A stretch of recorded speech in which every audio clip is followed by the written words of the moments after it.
This is Frank J. Avella with Awards Daily. Welcome to our inaugural edition of Tony Legends, sister to our Oscar Legends series. I'm beyond thrilled to have Tony-winning theater icon Betty Buckley as my guest. Betty is an accomplished artist, whether it's stage, screen, TV, and concert, recording songs. Her theater credits include 1776, Cats, The Mystery of Edwin Drood, Carrie the Musical, Gypsy, Sunset Boulevard, Triumph of Love, and the recent national tour of Hello, Dolly. Film credits include Brian De Palma's Carrie, Bruce Beresford's Tender Mercies, Woody Allen's Another Woman, and M. Night Shyamalan's The Happening and Split. She recently wrote, created, and narrated her first short film, The Mayfly, which is world premiering at the 2024 Tribeca Film Festival. It's a true honor to welcome Betty Buckley. Hi, Frank. It's so good to see you again. Thank you for having me. I love your eclectic background there. Oh my God, is that your office or recording studio or It is, yeah. It changes with kind of everyone, and you can see Oz back there, and we've got yeah, Tender that's Mercies and Carrie. that's great. That's fantastic. Thank you. Absolutely. Well, I You want left to. out you left out Pippin on Broadway, I which left was out a lot, but we're going to talk about Pippin. Yeah, I mean, and you you've. left out the recent film that was just released on Blumhouse and Lionsgate, which is called Imaginary. I haven't seen that yet. I look Oh forward yeah, to it. that just came out in February. It's really fun. Oh, great. Well, I wanted to start with the Mayfly because, first of all, short film, your first. How does Yeah. it feel to be world premiering at Tribeca? We're thrilled. We're so excited. We fly into New York tomorrow. Our red carpet screening is Saturday afternoon at 2:30. I'm just checking the time. 2:30 AMC on Broadway and 19th Street. Our second screening is on June 13th, Thursday afternoon at 2 p.m. at Village East Cinema, and then Saturday, June 15th at 3:15 at AMC. So we're so excited. My director, Sue Parada, is flying in from LA, and our Polish studio is like posting about it on Instagram. Everybody's very, very excited. And we're very grateful to Whoopi Goldberg, who curated the animated shorts, for picking our movie. All right. Well, it's an exquisite film. It's a wonderful tribute to the power of music. And I know Thank it's based on real events. You were at a Judy Collins concert. Can you talk a little bit about what inspired you?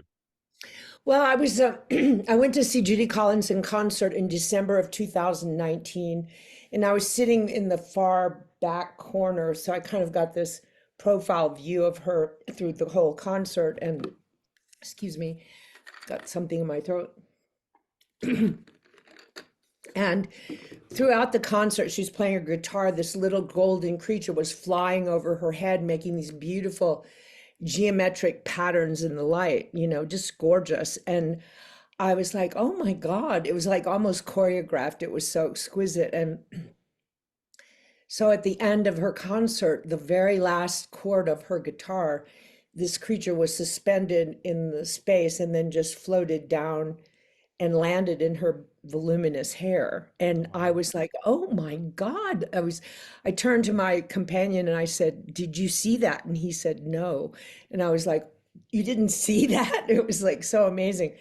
So I couldn't, the image and the experience was indelible on my soul. I was so touched by it. And I started asking myself, how did this little creature get to the Cafe Carlyle? How did that happen? And so I figured she was a mayfly. She was about that size. She was gold, and I started researching mayflies, and I found out they only live for about 3 days. They have Hmm. no mouths. They don't eat. They're just born. They breed more mayflies, and they die. They're part of the ecosystem. That's they're born in water. So I thought, oh, I bet she was born in the lake at Central Park under the Bow Bridge. I started imagining her life. And then I was like, how did she get to the Carlisle? So I figured that she came out of the water and was inspired by all the percussion in the park, which I always love when you go into Central Park and you hear all the, various musicians. And I thought, oh, she discovers she has this talent for expression dance, and she loves music. So she goes back to her family and tells them she's going to do that with her life and not just breed more mayflies. So her dad is named Mayhew, and he doesn't want that to happen. Her mother is this kind of glamorous little mayfly named Maeve, and she's privately delighted that her daughter is going against the grain, you know. So Megalyn, her name is Megalyn Mayfly, I was told. And so she goes off through the park over the Imagine Garden, has an encounter with some children, flies up Central Park West, and hears Judy Collins practicing on the 25th floor of the San Remo. So she spends that first night of her life practicing her dance moves to Judy Collins music, and then she falls asleep. And so she wakes up the next day to see Judy Collins leaving in a limousine. So she races, dive bombs down to try to catch the limousine. She misses it, but the pianist, Billy, is on his bicycle behind the limousine. So she catches onto Billy's jacket, goes through the park. They go around the Alice in Wonderland statue where she has this encounter with the white rabbit and his clock, which is kind of symbolic to my little movie, you know, because basically she rebels against time, you know, you know, assumes the challenge of confronting time, which is her 3 short days. And she goes into the Carlisle on the back of Billy's jacket, and this white rabbit appears in these paintings in the lobby of the Carlisle, which, you know, he's kind of thematic to the movie too. And she goes into the Cafe Carlisle, and the color changes at that point. It becomes more vivid because she's found her place, you know. And she listens to them practicing at their sound check, and then she practices her dance in the ceiling above the paintings at the Cafe Carlisle the first night. By the second night performance, she has this courage that she can add something to the show. So she enters the light and does her dance. And then on this third day, she, you know, is suspended, exactly what I witnessed. She's suspended and then floats down and lands in her hair. And then her little spirit emerges and hears the applause and figures that some of that is for her. So she takes a bow, and then she notices me in the corner seeing her, and she flies over to see me, or her spirit does, and we have this little encounter. And then she leaves the Carlisle, goes back to Central Park at night, and, you know, circles the white rabbit and flicks her tail at his clock or his watch, his big giant pocket watch, and then flies off into the moon. And that's basically our film. But I was just very touched by her story because, you know, we're given such a, who knows how much time we all have here on the planet. And it's, you know, we can choose to like express ourselves with that kind of love and passion, or we can go again, you know, we can go according to the program. And I don't know, was very touched by her and the story of what I witnessed. And I kept, honestly, Frank, I kept hearing this little voice in the months following my experience there. We were at the Carlisle. We had a 2-week engagement there in February of 2020. And our second week was canceled because of COVID. COVID hit right in the middle of my first week there. So it was very, you know, shocking. It was a big upheaval. In the meantime, I had written The Mayfly and gave it to my pianist Christian, thinking it was a song, and he kept rejecting it, saying no, it's not a song. So I culled it down and brought it down to the most economical thing I could do, and I finally realized he needed to score it like a movie. So I kept writing him during COVID. You know, we were all in our homes, and I live in Texas on a ranch, and my Christian Jacob, my collaborator, MD, pianist, lives in LA. So I kept haranguing him, and he finally started coming up with motifs for the Mayfly, like beautiful little motifs. And I was like, no, it's got to sound like her dancing. So he wrote this exquisite piece of music. He sent it to me, and I was like, great, score my story like you do. But he scored 2 of Clint Eastwood's movies. So he wrote this beautiful track. He recorded it in his living room in his home, and the bass player recorded his tracks in his home. And Jamie Haddad, our percussionist in Cleveland, he went into a funky studio in Cleveland and recorded his tracks. Then I and Christian had written some parts for me to vocalize, to sing in the piece. And then I went to a little studio in Fort Worth, and they were all COVID prepared and everything. And I recorded my track. And then we sent them all to our mixing engineer, who's done like 10 of my albums in Virginia, named Jason Wormer. And Trey Henry is our bass player. And he came up with this beautiful track, this beautiful recording. And I was like, oh, so how do I release this? Because it wasn't really a song. It's a story. And then I realized, oh, this is an animated short film. Now, this is where it's funny, because I have this friend on Twitter, which became X or whatever, named Sam Levine, who's this big animation director. And at the time he was in Vancouver working on Super Pets. So I wrote him a private message on Twitter and I said, "Dear Sam, I have this beautiful track. I think it would make a really lovely animated short film. Would you listen to it?" And he said, "Sure." So he gave me his email. I sent him the track and he wrote back and said, "This is great. This is who you need to go check out this studio, check out this studio." So I checked out those studios. I sent them my track. I said, "How much would it cost to make this?" It was like millions of dollars. And I was like, "Oh, well, I can't do that." So I was like, I went back to Sam and I said, "I can't afford those guys. They're fantastic, but I can't afford it." And, like I was trying to figure out how to raise the money and stuff. So he sent me to Eugene Salandra, who's a big character designer at Disney. And Eugene, right away, I sent him the track. He started sending me sketches of the Mayfly and her family, which was so amazing. I was like, "Oh my God, this is her. It looks exactly like what I thought. It's fantastic." And he was like, "Okay, I'm gonna introduce you to Sue Parado. She's one of the main women directors in animation. She was one of the first women directors in television animation." So I sent it to her and she was so great. She was like, "I'll do this for free." And I was like, "No, I want a budget. I need a budget that I can raise, And so she sent me a nice budget and that was doable. And so I sent the film to 13 rich people. and only 3 responded, which was kind of disheartening. And but they all said no.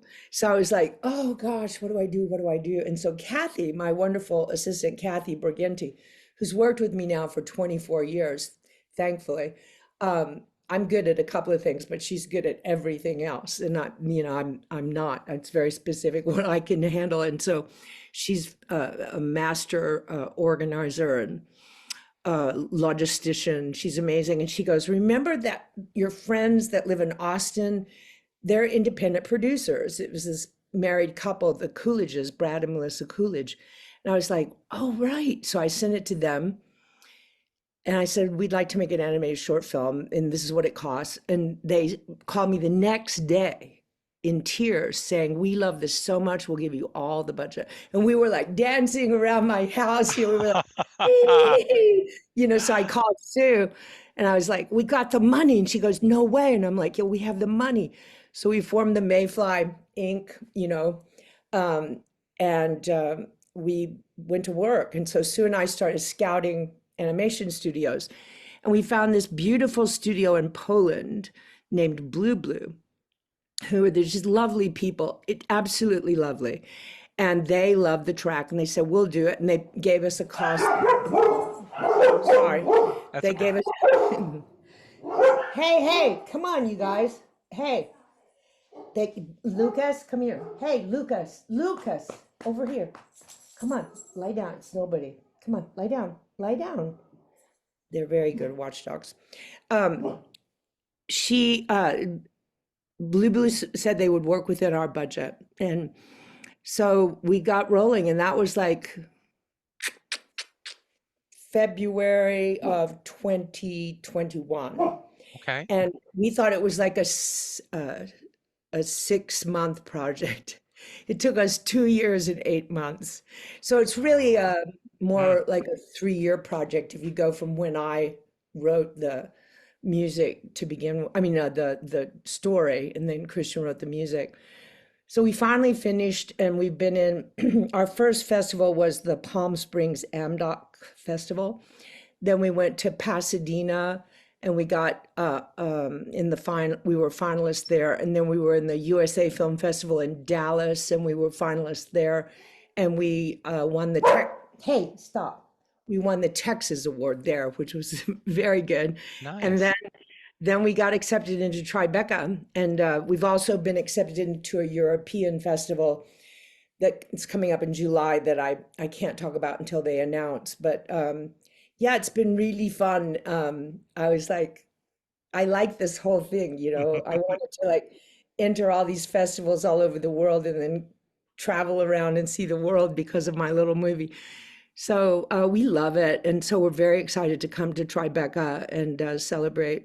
It's Well, really I urge people in the New York area to, to seek this out because it's such a lovely film. It really thank is. you, And congratulations on that. thank you, thank you. We're very Well, proud of it. I want to turn to your eclectic and amazing career because, as gifted as you are and as celebrated as you are, I don't think you ever get enough credit. I really don't. That's just my opinion. To me, you're in the pantheon. There are very few people Thank in that you, pantheon. thank you, Frank. That's so nice of you. So I'd like to start where it all began, which is 1776. Is it true that you got that role on your first day in New York? Yes, yeah. God. But I mean, the background of that is I was signed by a major agency in New York when I was a junior in college because I was a guest entertainer on the Miss America pageant that fall of my junior year and or early fall of my junior year. And this wonderful dance teacher in Texas had a friend who was an assistant at that agency named Ruffin Cooper. And she reached out to Ruffin and she said, you should watch this girl. She's going to be on television on, the Miss America pageant. And so they promptly called me after the telecast and asked me to fly to New York to audition for them. So I went to New York from Atlantic City and auditioned for like these 12 agents, in this room. And there was a very famous agent the agency was called Ashley Famous, which became ICM, which has now been Hmm. absorbed into some other agency. And this very famous agent named Eric Shepard stood up and said, "Sign her." And he left the room, And Wow. so he became my responsible agent along with this lovely man named Roger Hess, who went on to become a major producer, like of Annie, among other things. And he was very much believed in me and was trying to get me to come to New York. And I said, no, I have to graduate from college. I was a journalism major at TCU, and my father was really opposed to my being in show business. My mother had been a singer dancer, but when she married him, he said she couldn't do that anymore. And my father literally was so opposed that my mother had to sneak me out of the house for my dance classes and stuff. And it's funny because my mother had been this performer, singer, dancer, and my aunt was Mary Ruth was a professional dancer and also had her own dance studio. And my grandmother was this very independent woman, Mary Dilts. And so I come from on my mother's side of Mary Dilts and Mary Ruth Blankenship after she got married, and then my mother, these really strong, independent women. And on my father's side of the family, my grandfather was a real cowboy in the Old West, and my grandmother, she homesteaded her own land in South Dakota Territory before it was a state. Saw my grandfather, whose name was Norman Buckley, but they called him Kid, saw Kid Buckley at a dance and liked the way he danced. And I think it's funny how dance is thematic in this scenario. Um, and so she married him and became a driver of the chuck wagon on the cattle drives. My grandfather, Norman Kid Buckley, is actually pictured in books about the Old West with his Mm. horse, which is interesting. And there are pictures of her with her horse. And so on my mother's side of the family, my great grandfather was the town traveling doctor in Marlow, Oklahoma, with a horse and buggy. And my great grandmother was the town music teacher. And so my mother would sneak me out of the house for my lessons. And so my father didn't want me to go to New York, but he was like the only one in Fort Worth because I'd been performing constantly since I was 11 and professionally since I was 15, due to my mother's facilitating that despite my father's, you know, very dramatic resistance. And so I was very experienced by the time I was 20, 21. I'd done several shows at Casa Manana in Fort Worth and at TCU. Hey, Kath, Yeah. can you turn down the AC? It's really hot in here. So, so Roger kept saying, "You've got to come to New York." And I said, "Well, I have to finish college." So I finished college and at TCU with a journalism major, and then went to work at the Fort Worth Press, one of our town newspapers, which was a UPI paper. And he called and said, "We have this Gimbel's department store show. What were those called? Where it's a industrial show, and well, you can do that for 6 weeks, and then if nothing happens, you can go home." So I had been previous summer after I graduated. I'd been on a USO tour with Miss America to Korea and Japan. We were supposed to go to Vietnam, and some performers were killed right before our trip. So they detoured us to all the military bases in South Korea and all of the military hospitals in Japan. And we would helicopter around and do our little show for the soldiers and stuff. And so I was 21 and Miss America was 21 and one other girl on the tour was 21. So they took us into the intensive care units where we witnessed, soldiers that were dying from the war in Vietnam. So I witnessed firsthand the phenomenal tragedy of war. And my father had been a lieutenant colonel in the Air Force and was very rigid and everything was black and white to him. There were no shades of gray. And he was a hawk, he believed in the righteousness of war. And so I was a child of the 60s, and I really, I wanted to go to San Francisco and become a rock and roller, like Janis Joplin had done. She grew up in Beaumont, Texas. My dad was absolutely opposed to that. So when I came back from that experience, I was a different person, having experienced that. And my father was, said, "Dad, there's nothing righteous about war. It's horrible and beyond horrible." And so we were like, the schism between us grew radically because I was, philosophically, on a different place than he was. Plus, I wanted to be a singer, actor, and he was like not having that. But this industrial show paid more money than he'd ever heard about me making. And so the newspaper gave me a leave of absence. Everybody was so excited for me. Everybody in Fort Worth that I knew was excited for me to go to New York, except my father. And so I went to New York, and I finished my last show for the industrial in Philadelphia, and my agent Roger said, "Just train it in and let me know when you're here." So I came into New York and moved into the Barbizon Hotel for Women. I had my little dog with me. And I called him, Roger, and said, "I'm here." And he said, "You have an audition in 15 minutes at the American Theater Laboratory downtown. Take your music and go." So I raced down there, and I was the last girl to audition on the last day of auditions for the musical 1776. They had been in rehearsal, and another girl they had cast, who was a beautiful classic soprano. But that section of the show, which was this kind of comedic relief from the debates in the Continental Congress.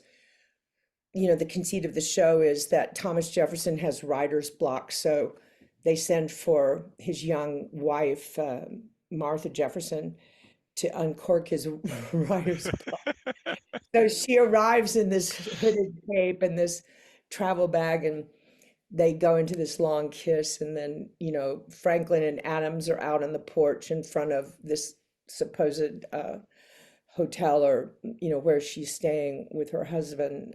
They're not newlyweds or something.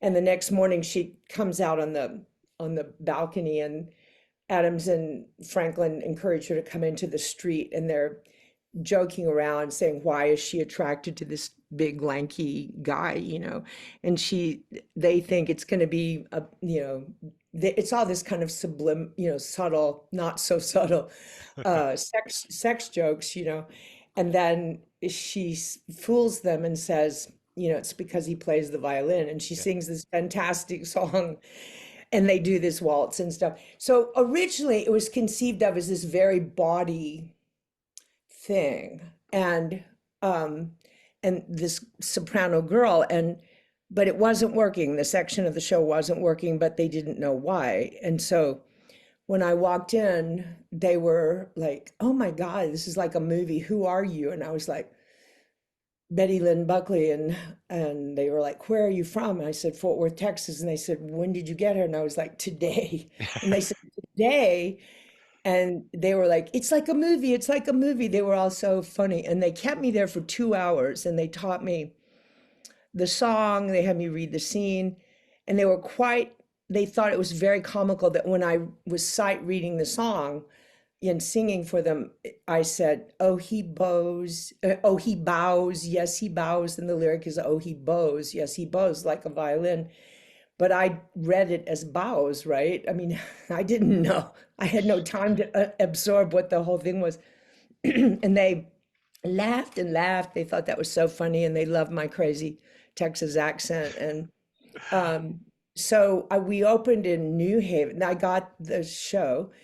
I mean, I went back to my hotel, the Barbizon for, Hotel for Women, and called my mother, and I said, I think something really nice is about to happen. And by the next morning I was in rehearsal.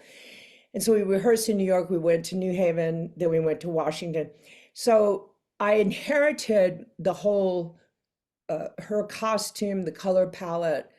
They had me in like a brown wig, and it was just and nothing was working. And so they realized, they redid the orchestration, and they redid my costume, and they gave me a blonde wig, and it suddenly became this very sweet romantic thing in the center of the show that Anna White, the great choreographer, legendary choreographer, choreographed in.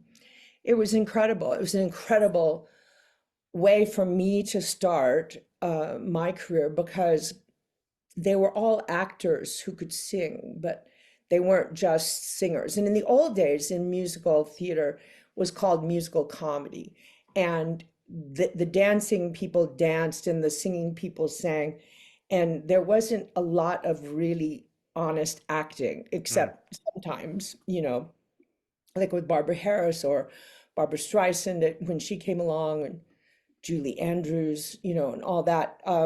But after, like, I was like, I want to be a really serious actress who can bring that kind of truth telling to the musical theater. And I want to learn to be a better singer too, not just a young Broadway beltress person. And so fortunately I found this wonderful teacher, Paul Gavert, via the beautiful Vicki Mallory, who was played Little Anne. Night Music, yeah.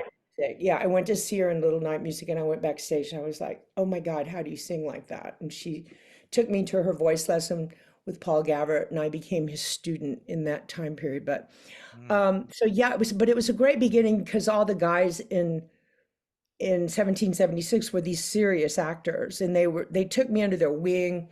They taught me how to dress for cold weather, because I had this skinny leather jacket and I was constantly freezing, and they were like, no, you have to layer, you have to wear scarves, you have to wear a hat. I was like, okay. So they taught me how to do that. they set me down and said, listen, this is what you're good at, and this is what you need to learn. And they sent me to the acting schools that would teach me what I needed to learn. And so I became this like fiercely committed student of acting. And I worked really, really hard from then on. I know I did that show for 7 months, and then I got the lead in Promises, Promises in London for a year, Brand which Kubelik. Yeah, you played the Shirley MacLaine role. which was a great experience to live in London when I was 22. And I was far enough away from my family that I didn't have to be, under the constant pressure of my father's disapproval because Mm. I was too far away. And then I came back and I did a couple off-Broadway things, and then I did Pippin. Tell us Uh, about Pippin and the whole Fosse experience. that was incredible. When Pippin came along, Stephen Schwartz had written the score and Bob Fosse was going to do it. And Stuart Ostro, the producer of 1776, was producing. And so I called my fancy agent, Eric, it's like, Eric, I want to be up for Pippin. He goes, oh, there's no role for you. And I was like, okay. So I went to see it in previews, and I saw the Jill Clayburgh, doing this part of Catherine. And I called my agent. I said, what are you talking about? I could have done that part. And he goes, they didn't want to see you, Betty. And I was like, why? And he just said, I don't know. They just didn't want to see you. So I said, well, I want to play that part. So Jill Clayburgh was the girlfriend of Al Pacino. She's a wonderful, wonderful actress. And but she was with Al Pacino, and she did one film, Portnoy's Complaint. So I figured she wouldn't stay in the show very long because she was kind of on a roll. So I said, I want to replace her. So let me know. I'd like to go audition for them. And Stuart Ostro is my friend, the producer of the show. So I'm like walking, you know, auditioning for shows and stuff as in that time period. And um, this wonderful guy, Merlin Davis, who was the property master for 1776 and then also for um, Pippin and later on for Cats, he passed me on the street and he said, are you coming in for Pippin? Jill's leaving. This was 6 months into their run. Mm. And I said, well, my agent says they don't want to see me. And he goes, oh, we'll see about that. So he talked to them. And the next 2 days or something, I got a letter from Michael Shurtleff, the casting director of Pippin. He said, dear Betty, we would love to see you for the role of Catherine. Your agent had told us you were out of the business. And I was like, what? And they said, can you come in Wednesday and meet Mr. Fosse and sing for, Mr. Ostro Sends His Love. And I was like, oh my God. And so I call Eric and I was like, Eric, this is crazy. They said, you said that I was out of the business. He goes, oh, Betty, don't be so naive. He said, I didn't send you in because I wanted Jill to get the part because I could get more money for her. He could get $100 more a week for her because she's Oh, on a film. And I said, are you kidding me? I said, you didn't give me a chance to go in there? And he goes, no, because I didn't want her to have any competition for the role. And I was like, I was so taken aback. And I was like, Eric. And he said, don't be so naive. And I said, well, you don't be so naive.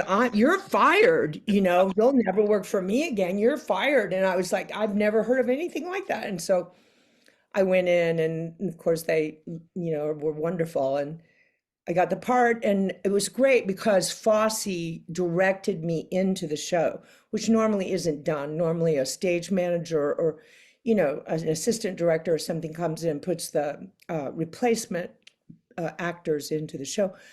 But he did it himself. And then he gave me pages and pages of copious notes, which were so great, filled with wonderful acting lessons. Because I was like 24 and I was still trying to learn to be a better actor. And so, and it was funny because he always like smoked a cigarette. It was always attached to his lip.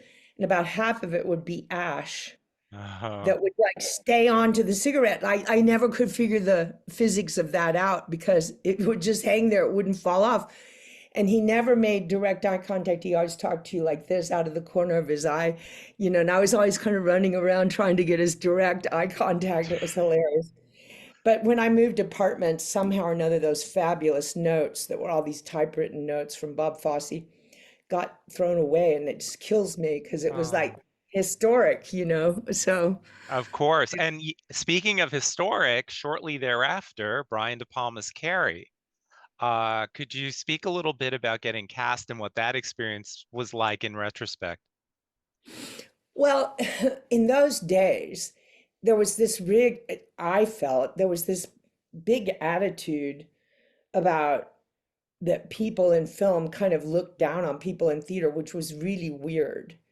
But there was this real kind of attitude about it. You're a film actor or you're a musical theater actor or whatever.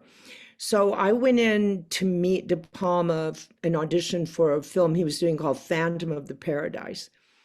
And I had a real kind of attitude, like a bit of a chip on my shoulder, because I thought, oh, this guy's Hollywood. I mean, I knew who he was from his early movies, Sisters, and I knew that he was one of the hot movie makers. And I just was like, mm-hmm. And so he didn't cast me, but he brought me in after he made his movie and had me do the ADR, loop the voices of a number of minor characters in the movie, like a bunch of younger teenagers and an older woman. And I, for some reason, I have a real skill for ADR to loop other people's acting. I don't do as well. I can't lip sync as well with my own acting, but for other people, I'm really good at it. I don't know why. And so I did that for him. And then I did two other movies for him where I did looped minor characters. And then here I am in Pippin. I did that show for a really long time to pay for my acting classes and to pay for my therapy. And so he um, he hired me for two others, and I thought, man, this is crazy. I mean, what he does is he hires local people on location who aren't even actors, and because they look right for the part, and then he brings me in to create a voice for them, and Hmm. I fix their performance, which is amazing that you can make a person seem like a real actor with just your voice. I find that fascinating. But so I said to him, I said, Brian, I won't do this for you anymore because this isn't right. I said, there are so many young actors like me who are in New York studying and trying to really learn and be good at our craft. So what you're doing, like any one of these parts, would be a gift to those of us that are studying and learning. It would be like fantastic feature film debuts and stuff. So I'm done. And I think you shouldn't do this anymore. I think you should hire real actors. So he kind of I think he liked my kind of brash chip on your shoulder attitude, that I wasn't like, ooh. Um, and so several months went by, and then he called me and said, I want to give you a book. It's called Carrie. It's going to be my next movie, and I want you to play the gym teacher. So I read the Stephen King novel, and the gym teacher's role, her name was Miss Desjardins in the book. And it was really tiny. And so I thought, well, that's nice of him. He's doing what I asked him to do. And so then some other months went by, and he sent me the screenplay written by Larry Cohen. And he had added some stuff that the principal does in the novel to the role and changed the name to Miss Collins. And it was a fantastic feature film debut. And I remember the day I read the script in my little teeny apartment at 86th and West End, and I cried. I was like, oh my God, what a gift. So then I left Pippin and I went to LA to Hollywood to make my first movie. And there were about seven of us making our feature film debuts. John Travolta, it was his first movie, and PJ Souls and Amy Irving and a whole bunch of us, and seven of us. And then, of course, Sissy was the only one who had done other films. So that was a blast. And we all had like an incredible feeling about the movie. We just all had so much passion and energy for it. And I loved, loved, loved working with De Palma. And so it was this big hit, and, this kind of classic cult, became this classic cult movie. So I was very, proud and grateful to be in that movie. So To this day, I mean, it's extraordinary. yeah. And then you defied what normal people do again back then. Now it's the norm, and you went to TV and you did Eight Is Enough. That must have been demanding to do, like, what was it, more than like 25 shows a season? Well, it's basically, the lesson of be careful what you wish for. Because my wish was to become this really authentic, honest, psychologically astute, emotionally astute actor. And that was the kind of teachers I was studying with. And, my sights were set on becoming like a Geraldine Page or a Kim Stanley, and later on Jenna Rollins, who was just divine. I loved her so much. And that took some doing. But I'm, doing musical theater, and this thing came along, and they flew me out twice to Hollywood to test. And somebody said, "Oh, it's like that film, it's like that series Family." And I liked Family. So I thought, I didn't know too much about it. They had done 6 episodes with the beautiful Diana Hyland, who was actually John Travolta's girlfriend. And then she passed away from cancer. So they, it was tragic, because the show was a big hit after 6 episodes. And so they auditioned everybody in Hollywood. And Brandon Tartikoff, who later became the head of the network, was the assistant to Fred Silverman.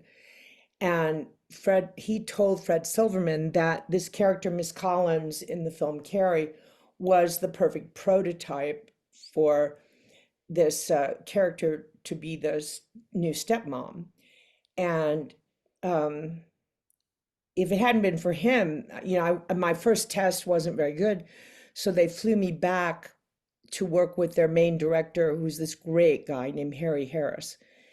And he's a lovely, lovely man. And so I did a better test the second time. And so I got offered the part, and it was more money than I'd ever made. But, relatively speaking, it was next to nothing what they pay in television. But I was like, hell yeah, I'll do this. And so I just, I didn't think deeply about it, because my deepest dream was to do musical theater. But I got out there, and the gift of the job was 29 episodes, 29 one-hour episodes a year for 4 years. So I really learned how to act on that show. I mean, I was still studying with Stella Adler in her script analysis class and stuff in LA. I'd taken those classes in New York as well. And so on my nights off, I would go and do that class. And I went to my dailies every day, which they were appalled at. They were like, actors don't go to dailies. And I'm like, I'm going to dailies because I'm trying to be a better actor. There were just so many things. They thought I was a real rebel, and I was at odds with this producing company, which was called Lorimar. And their favorite thing was to tell people that they were owned by the mob as Oh, a means to threaten you psychologically, which didn't scare me. It just pissed me off. I was like, dude, I'm from Texas. I own nothing. I drive a Bundy Rent-A-Wreck. Do you honestly believe I have anything to lose? You're a big hit. I'm your stepmother. Everything I own is in the trunk of that car. So I can leave at any time. Don't mess with me. Be respectful. And they were like, "Ooh," and they were like, don't make waves till you get the ratings. And I'm like, act like civilized human beings, and so they didn't, I didn't like those guys at mm, all. mm. But the gift of the show, I mean, I love Dick Van Patten and I love the kids on the show, but to get to practice acting like in that kind of intense environment And I would go to my dailies and go, oh, there's 10 seconds of realistic work. Can I extend that to 30 seconds? Then I was like, can I extend that to a minute? Can I extend that to the whole scene? Can I extend that to the whole episode? And that's really where I got to practice, practice, practice, practice. And so that was the gift, and so when I came out of that show, um, I was, a decent actor after that experience. Can you excuse me one second? Oh, Hey, absolutely. Kathy, come here a second, please. Sorry. No, that's okay. Can I please, could you heat that up for me? Thanks. Sorry, back. No problem. Well, this brings us to Cats. 1982, you steal the show in a less than 15-minute role. But you initially struggled with Grisabella. How did you finally figure her out? Well, first came the film Tender Mercies, like the summer we found out on the streets, literally. They didn't even have the courtesy to call us and tell us that they had canceled the show because it was the end of our fourth season and they had done like a half season or 6 episodes before that. You would think they would call us and say, we've decided to cancel the show at this point, but everybody got wise to renegotiation. And so it was going to cost them too much money. They felt like they could make more money just putting the show into syndication. So we heard about that on the street. And in the meantime, the previous year, I had on my hiatus, I had done Getting My Act Together and Taking It on the Road in New York. I had replaced, I was like the third replacement on that. And it was really, really fun to do musical theater again. And then they gave me the LA company for 6 months. So I was doing 8 is Enough in the daytime and Getting My Act Together at night. And when I was doing it in New York, this brilliant producer named Fred Roos, who just recently passed away, he came to see the show. A lot of people came to see the show. My interpretation was kind of different than what it had been before, and people liked it, and I was very grateful. But that was my kind of breakthrough of like learning how to bring that kind of work to a musical, which I've been practicing on 8 is Enough, and studying. So,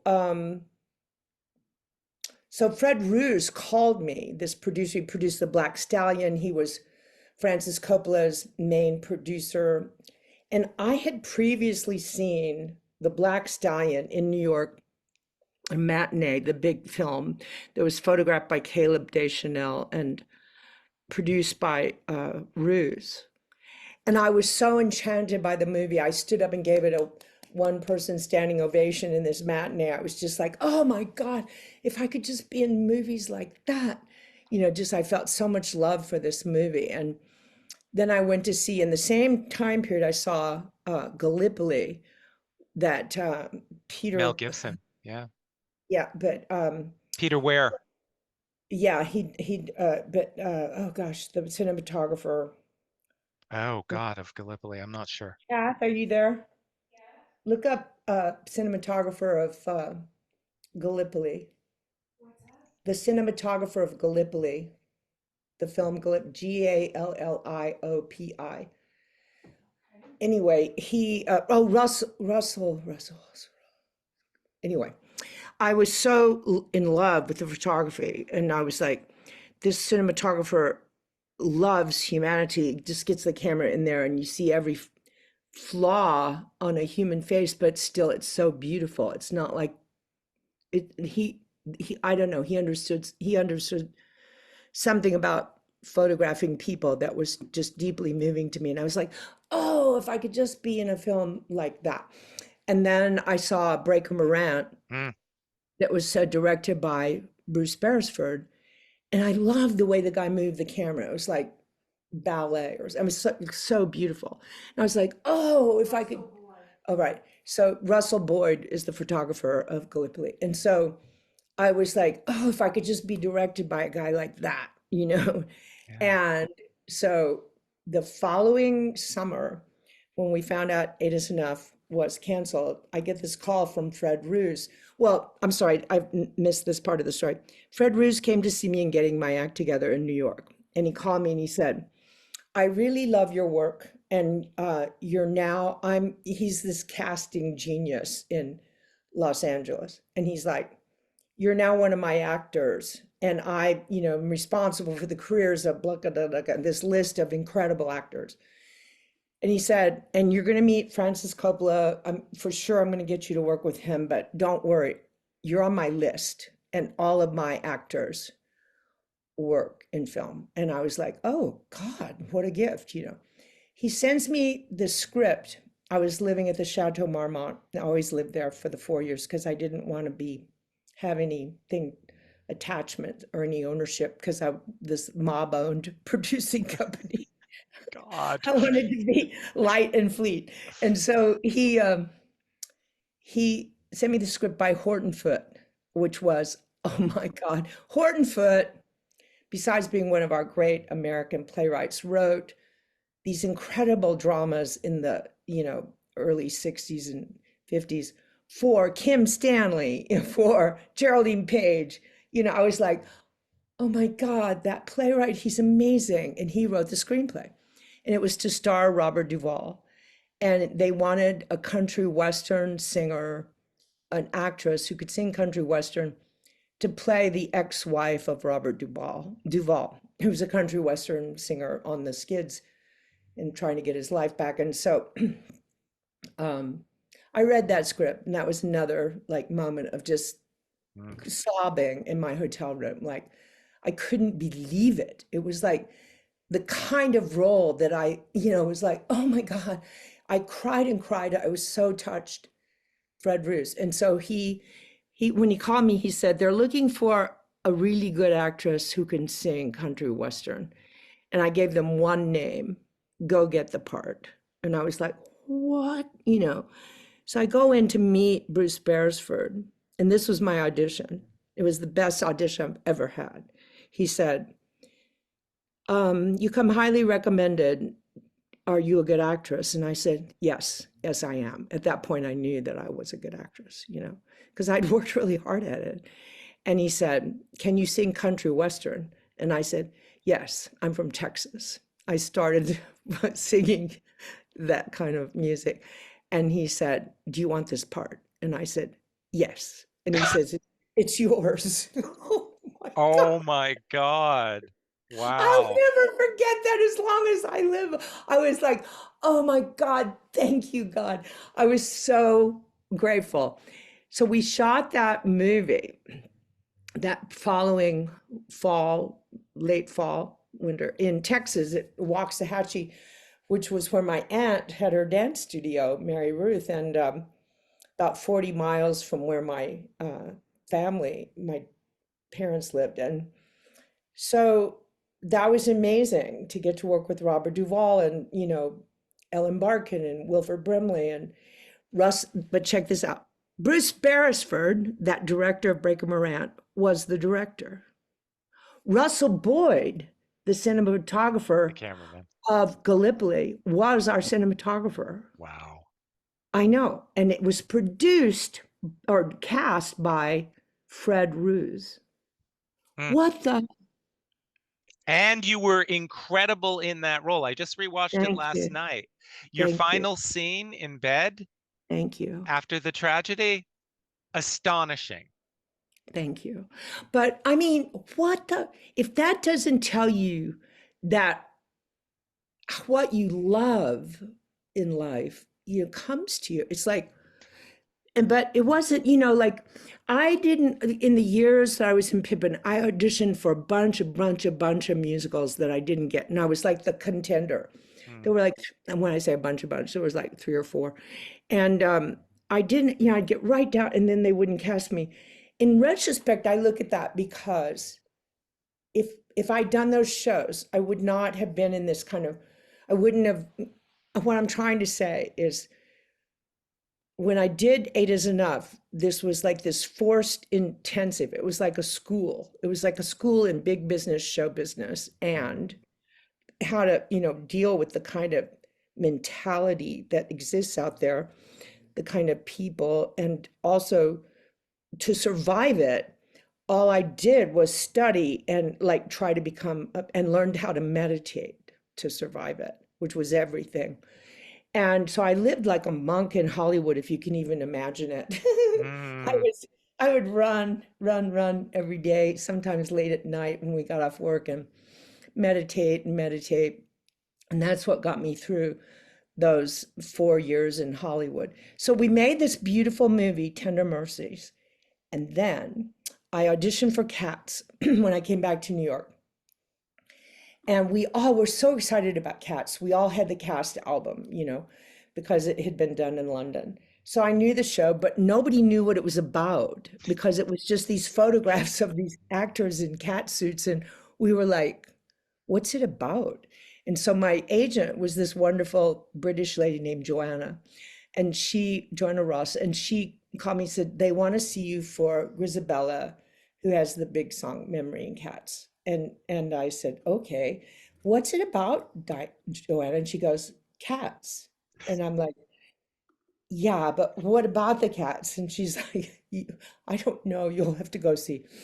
So I went in, I sang Memory for them, and they were like, no. She called me, she said, sorry, they're not gonna have you back for Cats because this is the quote: Betty radiates health and well-being, and we're looking for somebody that radiates death and dying. Oh my And God. I was really tall, I was tall then. I'm shorter now, but I was tall then. And so um, I just thought that was hilarious. And so I said, I'm an actress. I can do whatever they want me to do, And they were like, but Elaine Page, who had done it so beautifully in London, was like 4'11", and a very short person, and so, but beautiful, beautiful, stunning singer. And so, so I said to Joanna, they'll be back. So 6 months went by, and through that 6 months, everywhere I went, there was cat symbology. Like I went to look at a new apartment. I was hunting for a new apartment, and there were cats, figurines everywhere. And everywhere I went, I saw these cats. And I was like, and I had a cat named Capucine, who lived with me in LA and then came back with me to New York, and she was beautiful. And so she was given to me by a guy on Pippin whose cat had kittens. And so anyway, I just had this really powerful feeling that it was my part. So 6 months go by, Joanna calls and says, because they auditioned everyone, Frank, everyone. I mean, it was on page 6 in the Post every week. It was like, Cher wants to do Cats, Lorna Luft wants to do Cats. Everybody, all these people wanted to do Grisabella in Cats, and that people were constantly writing about it, and because there's a big deal in London, so it was coming into Broadway. And so she called me again 6 months later, and she said, they want to see you again in Cats. And I said, I told you so. And she said, so go in, they're going to make you sing Memory again. And I was like, okay. So I went in a couple days later and I sang Memory. He made me sing it 3 times. Oh. Trevor was there, Trevor Nunn and Andrew Lloyd Webber, and a whole bunch of people were in the audience in the house at the Winter Garden. And so I sang it. And then Trevor would come to the corner of the stage and he would say, more suicidal, more suicidal. So I was like, okay. So I sang it again, and I was like, And then he comes to the lip of the stage the third time, and he said, no, it has to be more suicidal. And I was like, okay. And so I was like, I mean, my experience of singing Memory that day was like I was inside out, right? I was just like, ugh. So I finished, and they thanked me, and he was still standing there, and he's like, looked really perplexed. And so I said, Mr. Nunn, can I talk to you? And he's like, sure. So I go to the edge of the stage and I say, Mr. Nunn, I mean, I know you've auditioned everybody in New York and everybody in LA and everybody everywhere. And I said, I'm a really good actress. and I can do whatever you ask me to do. You just have to make it clear to me what you want. And I said, if you want me to be thinner, I'll be thinner. If you want me to be shorter, I'll be shorter. Mm. I said, you just have to tell me what it is you want to see. And I said, and then I rambled off into this thing about, I had just come out of a TV show called Eight Is Enough that was this big hit, and that that the character Abby was kind of this darling to the American audience. And I said, so, I mean, I know you don't need that, but I'd be an extra insurance policy for people who'd be curious to hear if Abby can sing. And so that was just the dumbest thing ever to say. It was so dumb.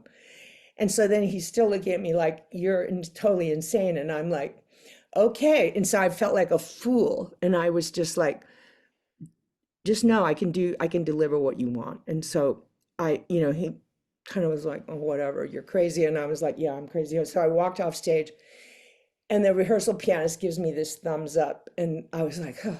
And then the stage manager gives me this thumbs up. And I said, I don't know, I think I blew that. And she goes, no, sometimes we have to represent ourselves. And so then I remember passing Terry Mann, who I didn't know, but was coming in after that to audition for the Rum Tum Tugger.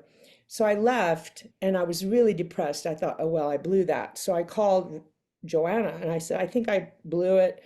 I talked, and she goes, Betty, when will you learn not to talk so much? He's a British director. He does not care what you think. And I said, you're right, Joanna, I'm really, really sorry. So I go to this restaurant. There used to be this beautiful restaurant on the east side called Woods. I loved it. And so I went to Woods to cheer myself up and have lunch. So I'm sitting there all depressed. And so the phone rings at Woods because Joanna knew my whereabouts. And so they call me to the phone, and Joanna's like, she's incredulous. She's like, you got cats. And I was like, what? It was so amazing. Wow. So yeah, so that was cool. That's a great story. And then you won the Tony Award. What was that Yeah, night like? it was pretty crazy. The date, I wish I hadn't had the date that I had. He was kind of a nutcase, but apart from that, it was a perfect night. Yeah, again rewatched the clip. Then you did The Mystery of Edwin Drood, which was the first time I saw you. I was on a class trip, and you played the title character and Miss Alice, and it looked like it was a really fun ensemble. Was that a It good was a experience? blast. Yeah, I would say that of all the Broadway shows I've done, that was probably the most fun. There was a group of us in the show. I mean, Graciela Danielle was our choreographer, and Wilfred Leach was our director, and the wonderful Rupert Holmes wrote this phenomenal score. And I did the workshop at the Public Theater, and then we did it in the park that summer for I think 2 or 3 months, and then we moved to Broadway, and that was amazing. It was so much fun. And everybody there, that cast album literally, I think, is the best cast album ever made. The voices on that album are so beautiful, and it's just exquisitely mixed. It's beautiful, beautiful album. I loved it. I loved that time. So I did it for 7 months, and then I left the show. Mm. And That's after I did it for 2 or 3 months, however long we did it in the park. So I didn't mention song and dance, but you also went in for song and dance, and you were terrific in that. Uh, thanks. I want to ask you about Into the Woods because you did the Broadway workshop Oh as the no. witch, Yeah. uh, and Bernie played it on Broadway. I'm just curious, why not Betty Buckley? I did the first workshop when there was only one act, and then they went off to I'm trying to remember the sequence. They went off to San Diego, I think, and did the second workshop. Yeah, La Jolla. Yep. Lapine and I had very different, I know this sounds stupid as can be, have very different ideas of who the witch should be. And so I thought she was a very abusive mother, like, with Rapunzel. And he wanted her to be a lesbian. And I was like, I mean, I hope I'm not speaking out of school. But anyway, there was this like difference in interpretation. And so I was doing Drood, and so now I'm trying to remember the time frame. I guess I was doing Drood. Anyway, I wasn't available for the second workshop which was in San Diego, and so La Jolla. And so he called me from that when he was in the road from California and said, you were right, I was wrong. I want you to do Drood. And so we're coming back in, we're doing a pre-Broadway workshop, and then we're opening it on Broadway, and I'd like you to do it. And I said, oh, fantastic. So we started negotiating, and we all had the same agent, which was mighty weird. You know, we had this power broker agent, Sam Cohen, and Lapine did, and I did him. And so we couldn't come to terms. And so this is probably the most, one of the, I don't like to say regrets, but I made mistakes in this situation without a doubt. So anyway, I did the pre-Broadway workshop for them, and the cast was already formed, and the vibe in the show, the style of the show was very tongue-in-cheek, and I wanted to be this very scary, really scary person as the witch. And so when I went in, and Joanna and Chip were all set in what they were doing, they didn't really respond to what I was bringing to the rehearsal. And so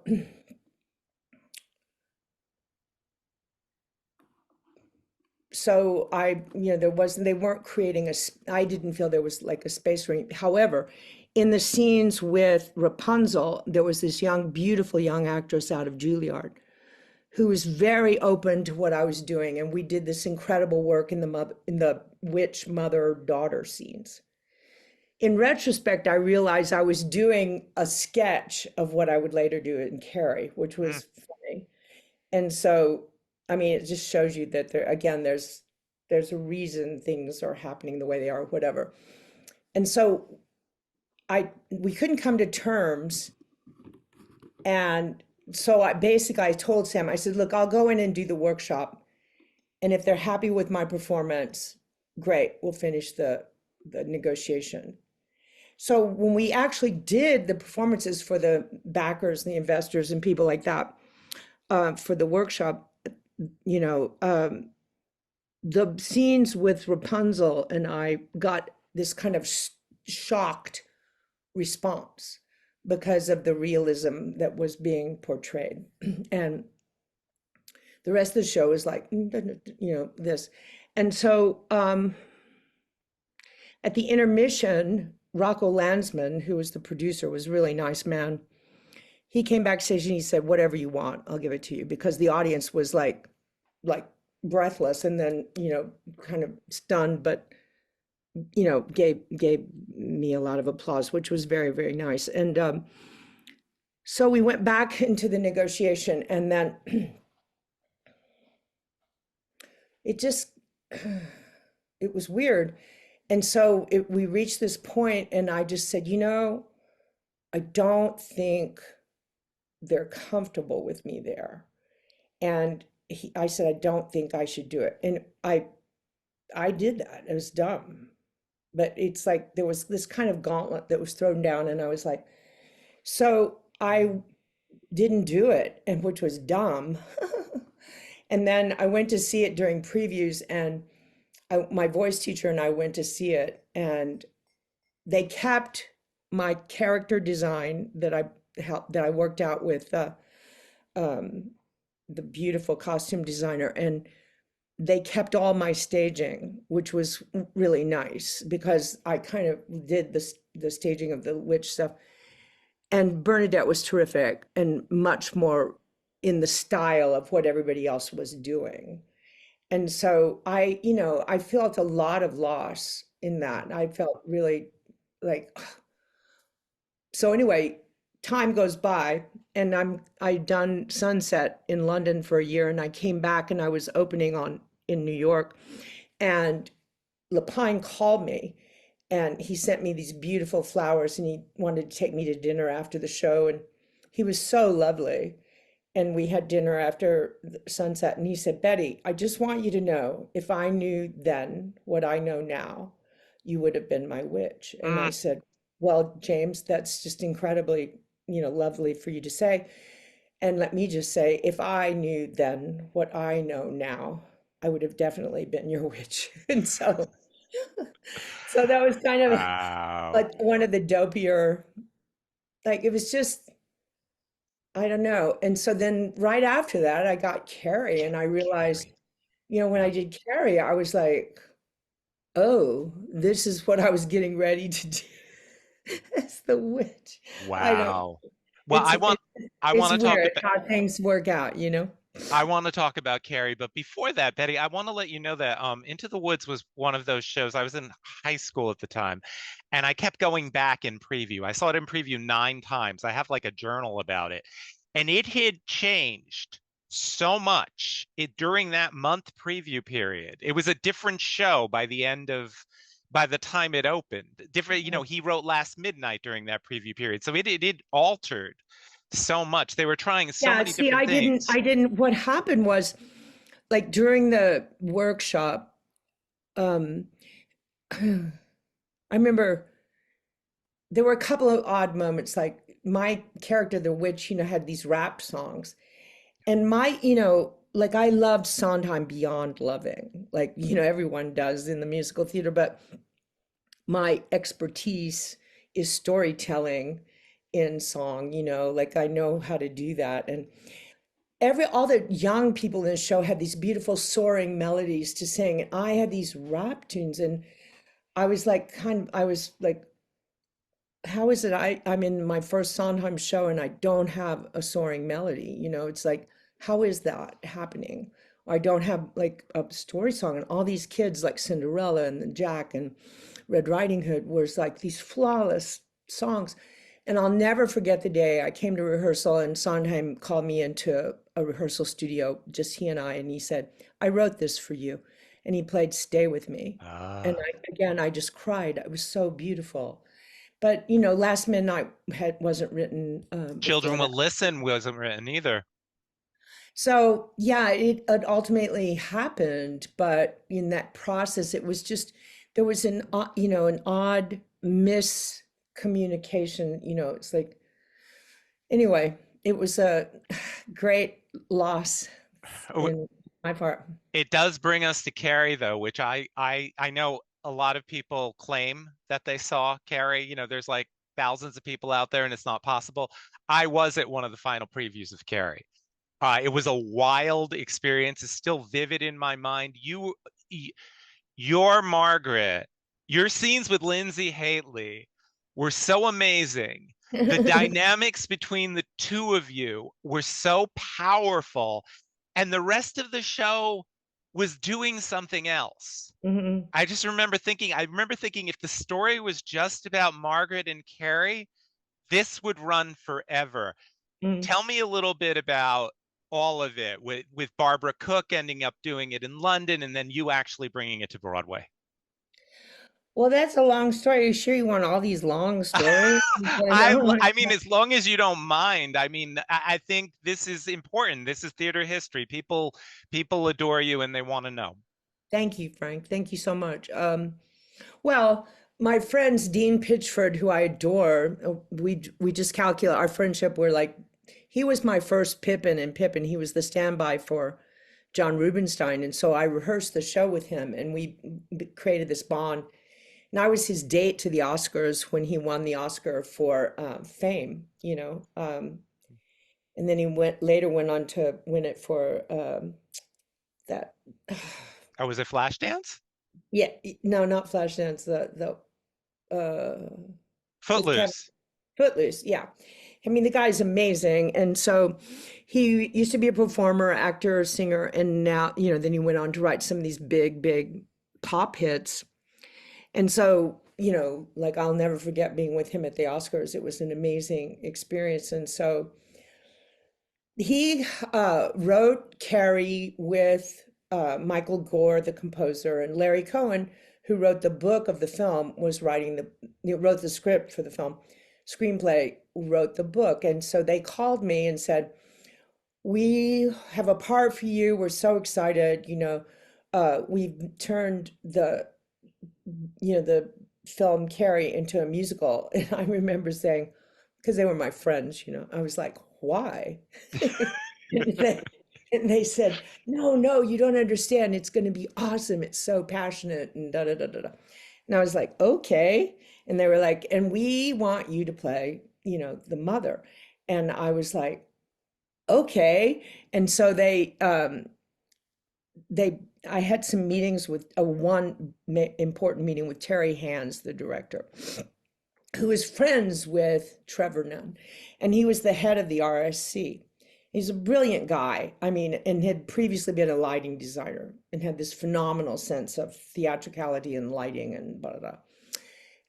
But he was very British. And so I had this meeting with him, and he was very provocative in the meeting. And I was like, maybe you've gotten from this story, I don't like it when that happens, in show business when men are. And that I Mm, had an insurance policy in Cats, um, because I had to ride up on the machine and there were no safeties or anything. So I had to ride up 40 feet and take a step onto a cherry picker crane platform and then go out through the ceiling.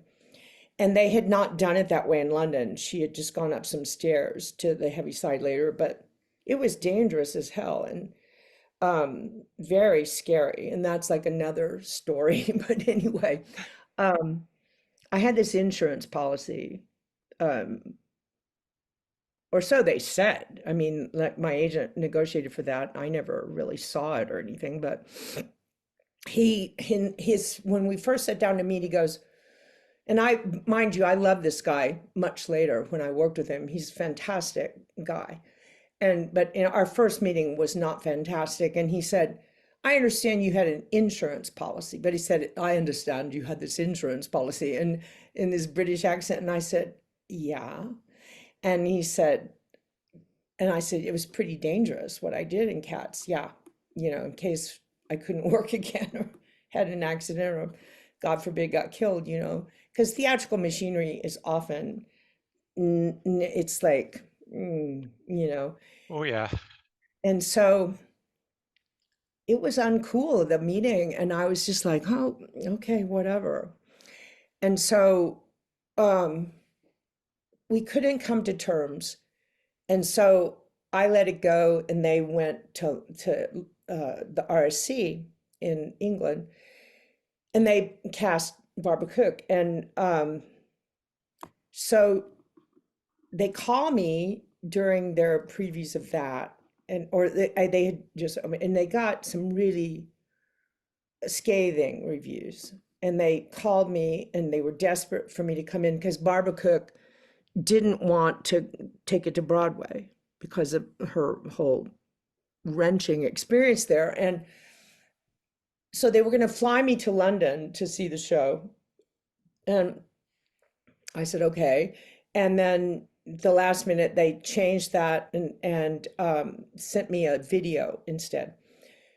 So I saw a video of the original RSC production. She was beautiful. She's very lyrical, as you know, Barbara Cook. And um, so I watched it and I thought, well, I have something to bring to this, because while she sang it exquisitely, I'm a more athletic, uh, I don't know, kinetic, would you say, actress. So I felt like I definitely had something to bring to the show.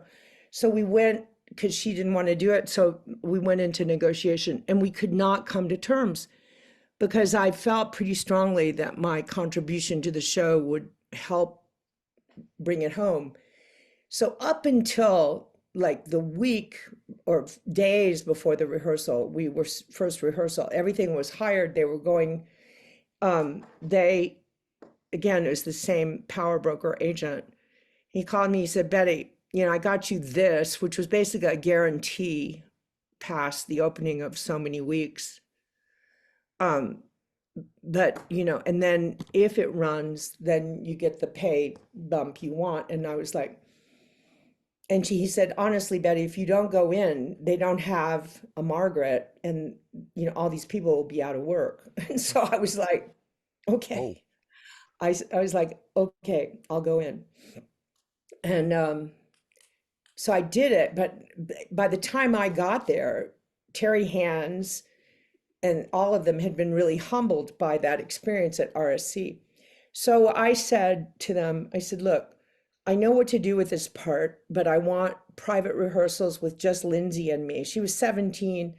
This was her first big thing. And she was like a wonderful, wonderful singer and had wonderful talent, but was not doing what she was ultimately capable of doing in the show. And I said, I'm an acting coach. And I said, just let me have some time with Lindsay while we develop a rapport. And so just the MD, the director, and Lindsay and me in the rehearsal space. And they were like, okay, sure. And I was like, so when I met Lindsay, I was like, you can trust me. I said, you can just trust me with anything you feel. And I'm going to be very abusive, and scary. And I want you to just be with me moment to moment to moment in the experience. And just give me back whatever you feel, like whatever you feel. Don't like edit it or don't think about it. Just like, how would you feel in this situation with this scary monster person? And she was so beautiful and so trusting. And so we did some amazing work in that show. I mean, like that scene, Eve was weak, ah, like I'm literally throwing her around the stage, and this fire goes up the wall, and it's like crazy, crazy, passionate. And the music is while we're singing, which was pretty amazing, and that the music for Carrie and for Margaret was operatic, it was like really powerful music. And so we did this very authentic, realistic style of work. And I'll never forget the first run through we did after we had worked privately, just the two of us. Um, Everybody just was sobbing because the mother-daughter sequences were so authentic. And so I was really proud of it, really, really proud of it. But we would go home at night from rehearsal. I had a car, and so I shared it with Lindsay and took her home to her apartment. And we would just be in the back of this limo, just like so exhausted because we worked so, so hard. And anyway, we came in, and during the previews, I mean, Debbie Allen was fantastic. But the rumor is, I don't even know if this happened, but that some cocktail party before it started, somebody said to Terry Hands, it's like Grease. And they were referring to the American musical Grease. And Terry thought he meant, and he was a very, an authority on Jacobean drama. And so, uh, which is very gory and bloody and weird. And so he thought it was this Jacobean thing. And so he put the high school kids in togas, which is the only explanation. But I was like, I remember one day in rehearsal, he wanted to use a soccer ball instead of a basketball. And Debbie Allen was like, no, that's not the American story of this. And there was so many things about the American culture and what Carrie represents in that regard that he didn't really grasp. Like the high school, my favorite was at the end of the high school debacle where she destroys her classmates, right? I mean, it's beautifully lit, the show, beautifully lit. There was an Aztec staircase with a red rail going down the center. yeah. And they took me up in an elevator to the top of that staircase, and I'm in this dress that's supposed to be my prom dress from back when, and I'm barefoot, right? So I come down singing this last lullaby to her with this giant butcher knife behind my back. And then I lull her into this thing with this lullaby, and then I stab her. And then she stops Margaret's heart with her telekinesis. And then she crawls down the last few steps, sings the last few lines, and it's a blackout. And that's the end of the show. And then we were directed to stand. I'm on the middle of the stairs, and she's down front closer to the audience to take our bow. And then we race off, and the big bows start. And then we finally come on at the end of that. So I'll never forget, oh my God, that first performance. She goes on and she stops the show cold. Her Broadway debut stops the show with her first song. And I'm like, whoa, that's amazing. And then I go on and my first song stops the show. And it's like outrageous responses from this audience. And then at the end, I kill her, she kills me, she crawls down, blackout, and in the blackout, the entire audience en masse is booing. I've never heard that ever in my life. And my mind went racing back to my college course of survey of theater, my sophomore year at TCU, where there were riots in theaters over Jacobean dramas, over Ibsen when he first appeared on the scene as a playwright in his plays. And I thought, oh my God, we're in the middle of a theatrical riot. This is historic. This is so exciting. But poor little Lindsay, mind you, who had trusted me so implicitly through this whole experience, and we were in this thing together, was down close to the booers, right? She was on the edge of the stage. She looks back at me like in terror, and she goes, what do I do? And I say, in the dark, I say, get up, because we have to get out of here. I'll never forget it. So the lights come up, and we're both standing there, and it immediately transitions from this en masse booing to this fantastic full house screaming standing ovation. That's how schizophrenic the whole thing was. And she looks back at me and I'm like, take a bow, we got to go. And so it was like unbelievable. This went on, for I think it was 8 performances or something. So when the last matinee, it's like there was an evening show, and then I think there was supposed to be one more show, I'm not sure. At that matinee, I remember standing outside the Virginia Theater stage door with Dean and Michael and Larry Cohen. They were all getting on planes to go back because we'd gotten, so opening night, Frank Rich was the big critic at the New York Times. Yeah. And everybody, yearned for Frank Rich's approval. And so I remember we went to the party and the word got out that he had trashed us. And so there was this feeling at the party afterwards. And so when I left, I was alone in this car, and I stopped at 72nd Street, had the car stopped to get a New York Times so I could read it. So while I'm reading the review in the back of the car, I'll never forget it, going to my apartment, which was at 86th and West End. And he loved Lindsay and me, but he buried the review, he buried the rave, he buried it in language so that it could not be lifted as a quote.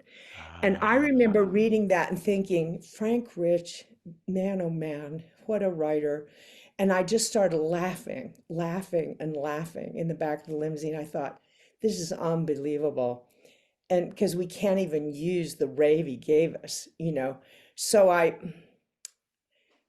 the next day, like, whatever, I remember that matinee. And then what happened was the producer was this German guy who had produced like a touring company of Cats in Germany or something. And he loved the show. And so he had mortgaged his house to pay for the show, along everything. But his investors, after that review came out, and we got raves too, don't get me wrong. We got some really great raves, but not with the important critics that were the money critics. And basically everybody said the same thing. It was 2 shows, and it didn't have, so the producer had brought in this wonderful guy named Bruce Mailman, who owned the Saint, which is big, giant, fantastic gay club where I sang Memory during Cats on New Year's Eve. And I'd never even been to a gay club before. And that was like wild experience. I'll never forget it. And so, I mean, to this day, people will say, I heard you sing Memory and you had on this black sequin gown and I didn't. I just had some sequins on this like sweater and I had like a little black skirt and boots that Jane Greenwood told me to wear, but because I had a few sequins, they were all so high anyway, they didn't know. But anyway, it's so funny. Um, Bruce Mailman was very wealthy and he was going to bring in this investment to the show, another $2 million to run it past the reviews with, promotion and stuff. So we were all set. We went to our dinner on our dinner break after that matinee, and I said, I'd say goodbye to Dean and Michael, and they said, okay, we're gonna run, don't worry. And I'm like, okay. Come back at dinner, and they had posted the closing notice for the next day. Oh, And I'll never forget that. We were all like, what? And so I called my brother, Norman, who lived in LA. I said, Norman, if you want to see this, you gotta. He took the red eye in and he came to see the show and he was like, Betty Lynn, and I was like, I know. And it should have run though, because my yeah. favorite thing was people would like, I would be on top of that staircase and I'd come out and people would dress as the characters, like it was this wild response to the show, and I thought, oh man, this could be like a Rocky Horror Picture Show event musical where people like dress as the characters and say the lines with us. I thought, well, this could be really fun actually. And one day I came out and this guy goes, come on, Betty Buckley, come on down, when I was on the staircase. Oh It was no.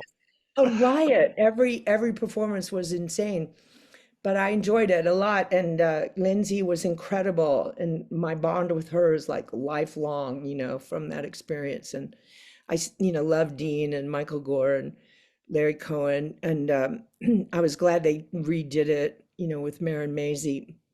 But I think there was nothing quite as kinetic. Broadway had never seen anything like as weird as what we did, and it was good. It was very good. I was I very proud. I completely agree. And I remember, nowadays everybody leaps to their feet at the end of a show, but I remember it wasn't that common back then. And I remember everybody leaping to their feet. I mean, it was just one of those things where it was just you saw something special, you know? Yeah. Mm. It was very gratifying for me too, because people would come backstage. I got to meet Stephen King, which was very exciting. But wonderful people came to see it in that short period and came back to my dressing room viscerally moved, like recalling the abuse they'd experienced in their own families and the tragedy of that kind of profound, intimate abuse from a parent. And, we're really grateful for the emotional catharsis that we provided. So that was pretty special. Yeah. Okay, well, we're now up to Norma Desmond. Uh-oh. Uh, I saw four Normas, including Glenn, and you were the only one, as far as I'm concerned, who could both sing and act the part to perfection. You grounded her in realism. Thank Now, you. absolutely. Now, I know during that time the press made it like this diva feud, but the truth is every Norma brought something different to the role, except for Faye Dunaway, who Yeah. wasn't allowed to. Uh, Poor so, thing. can you speak to that experience in retrospect? Because you were Olivier nominated as well. Yeah, that was really nice that they gave me a nomination, because they'd never done that before for a replacement actor. So I was very, very touched by that. I loved that. That job was like the greatest 2 years. I don't want to say of my life, because when I left the show, I really prepared to leave with my therapist, my analyst, and because I'd been told that when Glenn left the show, she went through like a long 3-month depression or something. And so I really prepared for that exit, because I mean, it was perfect. It was a perfect job, and I used to say, I feel like I'm like this really fast little racehorse, and they take me out to the track every day, and clock me and I'm really fast, but they don't give me like the big parts where I can really show them what I can win the race, you know? And so I remember we were at some party for some anniversary of Cats or something, and my brother was with me, and he's like, Betty Lynn, they're going to do Sunset Boulevard, and you need to go campaign for that part. And I'm like, Norman, Andrew knows my work. If he wants me to do it, he will call me. And he goes, no, you need to go talk to him and you need to campaign. He like literally took me by the hand over to Andrew's table and said, so I was like, hi, Andrew. I hear you're doing Sunset Boulevard. Sure would like to do it. You know, and he goes, right, Betty, whatever. And I felt like such an idiot. You know, my brother's like, that's what people do. People campaign. I'm like, mm-hmm. So then I heard that Patty was doing the workshop. So I was like, okay, Sunset Boulevard is not my show. And so she opened the show, and Frank Rich gave it, like in London, basically said that the high belt girl, Broadway girl, who has that like, you know, that tricky voice kind of thing, is not right for Norma Desmond, who's like this monstrous person and whatever. And which is stupid because I saw Patty do it later and she was great. She was great. Wow. I mean, she was terrific. So lie down. Thank you. All right. So I was, you know, okay, I'm not going to do it. And then all this crazy scuttlebutt started happening about the show. And so it was like a year later, and they offered the LA company to Faye Dunaway. And wait, no, that's not it. Glenn did the LA company. Faye came They later. offered it to Glenn Close. That's Yeah. right. And I'm completely confused for a second. And so this was Patty's contract, original contract included LA, New York, first refusal. And so they broke her contract, and she had she sued them and won. And so Vincent Canby, who was the film critic for the New York Times, really raved about Glenn's Nosferatu interpretation of Norma Desmond and thought that it was right for the part. And they had lowered the keys. The joke of this, Frank, is that originally what I heard, again, this is gossip, I don't know, was that Meryl Streep was interested in the original version of it, but Andrew would not lower the keys for Meryl. And how crazy is that? You Yeah. know, so now having lowered the keys for Glenn Close, right? There was all this like, who's the better diva? This crazy madness. And Patty's contract was up in London. So I get this call one day from my agent saying they want to see you for Sunset. They're going to fly you to London for a week, put you up in a hotel, teach you the score, and have you sing for Andrew and Trevor. And they knew me. I was like, okay. And so I had this incredible analyst named Aracelia Pearson Brock. Wow. So I had been with her intensely for, you know, multi-sessions a week for 10 years. In the time period of doing this audition, I was calling her every day from London because I really wanted to do this show, you know, and I was so afraid that I would open my big mouth and say the wrong thing, as I always did to those London guys, you know. And so I went to see the show, and Patty was on vacation. So I saw the standby and I thought, oh, okay, I have something to bring to the show. I know what to do with this. But it was a very different idea than the interpretation they were doing. And so I was talking to Arcelia about that, and she said, don't talk about it. Don't tell them. Do not challenge their notion of the part. And I was like, okay. And she said, it's going to be a process. And I was like, okay. So I go in, I learn the score for a week, and the MD is like, you've got to sing it in these low keys. And I'm like, no, I'm going to sing it in the keys I sing it in, which is the same keys that Patty sings it in. And he goes, they asked for these. And I said, no. I said, I will sing it as I sing it, and they will like it or not. I just can't. But he made me prepare it in both keys. So I went in for my audition. My audition was an hour and 10 minutes. I have never had an audition like that in my life. So they had me sing the score, and I sang it in my keys. And then Trevor came down and said, now sing it in the low keys. So I did. I sang it in both. And then he comes up and he's talking to me, and he gets right here and he's like, all right, because of the Carol Burnett interpretation of Norma Desmond, everybody sees Norma Desmond as this kind of monstrous, extreme caricature.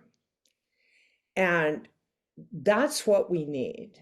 And I'm like, and I was going to, my feeling was, I had done a lot of research about it and read biographies and stuff of the wonderful silent film actresses, and Clara Bow and Louise Brooks.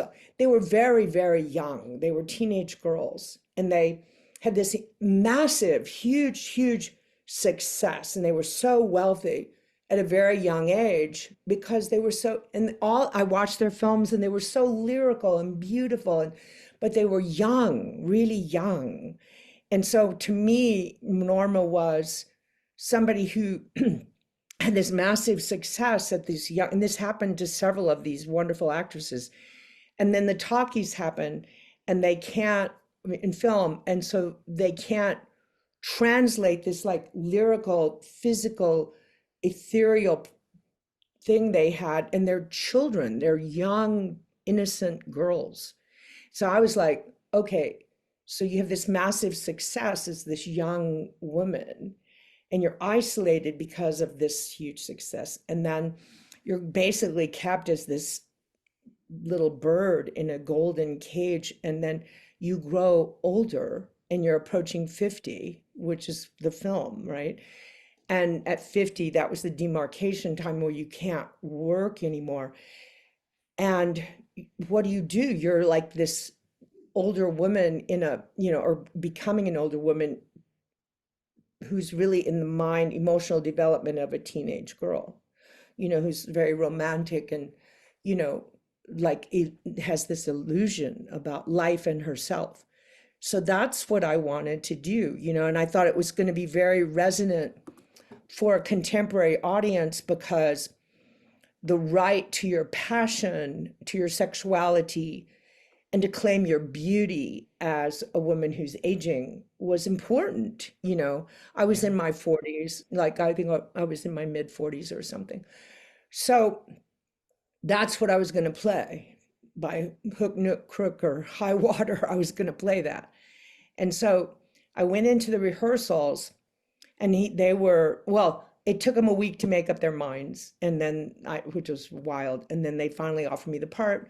We negotiated, but I had these young agents and we couldn't complete the negotiation, but I went anyway without a contract, which was wild. And I started work on the show, and then I went to see Patty when I got there, and I went backstage afterwards, and she was so hurt by what they'd done, and it was really such a crazy experience. And so I fortunately had my Pilates trainer with me, traveling with me to London.